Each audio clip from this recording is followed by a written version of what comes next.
Ladies and gentlemen, I speak to you today after my first address at the Security Council as Israel ambassador to the UN. I just returned from Israel a few hours ago, where I accompanied the Secretary General, who witnessed firsthand the tide of terror that continues in the streets of Israel. We visited a hospital where we saw the direct consequences of the horrific attacks. The terrorists who drive their cars into civilians and who go on stabbing sprees in the streets of Jerusalem, Tel Aviv, Haifa, Be'er Sheva, you name it, all have one thing in common.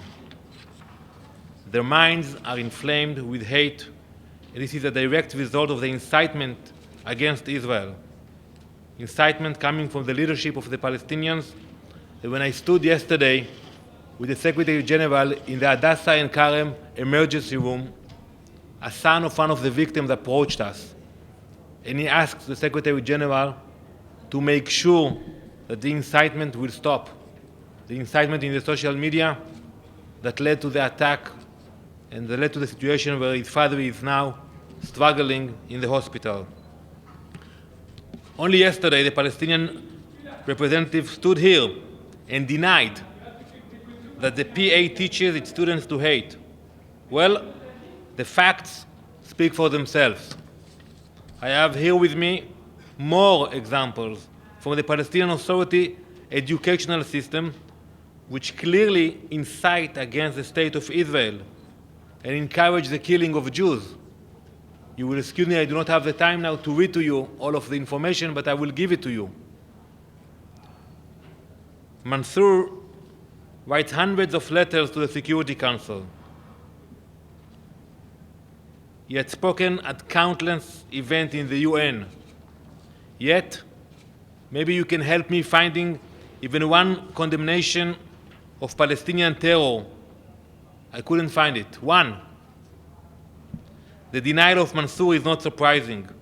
He does this to divert the discussion away from the toxic statements made by President Mahmoud Abbas.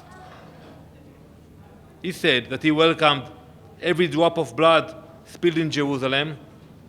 He said that the Jews desecrate Al-Aqsa with their filthy feet. I wonder if, according to Mansour's standards, this counts as incitement, or maybe it's educational material. Ladies and gentlemen, enough with the incitement. Let's speak about the facts. Every year there are 3.5 million visits by Muslims to pray in Al-Aqsa Mosque. Only 80,000 visits of non-Muslims at the Temple Mount. Only 12,000 of these visits were by Jews. Israel was and is committed to preserving the status quo and will not agree to an international presence on Temple Mount. When 43 people were killed and thousands were injured in anti-government protests on the streets of Venezuela, was there any call for international forces to be stationed in Caracas? I'm not familiar with that. In France in 2005, civil unrest broke. Nearly 10,000 cars were set ablaze. The French authorities declared a state of emergency, and yet no one suggested the solution was to send UN observers to the Champs-Élysées.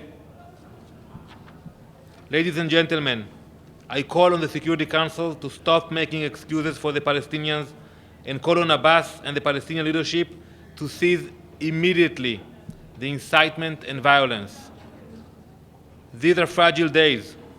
If the international community really wants to help, it should urge President Mahmoud Abbas to accept Prime Minister's repeated calls to meet with him. This is the only way to promote peace in the region. Thank you.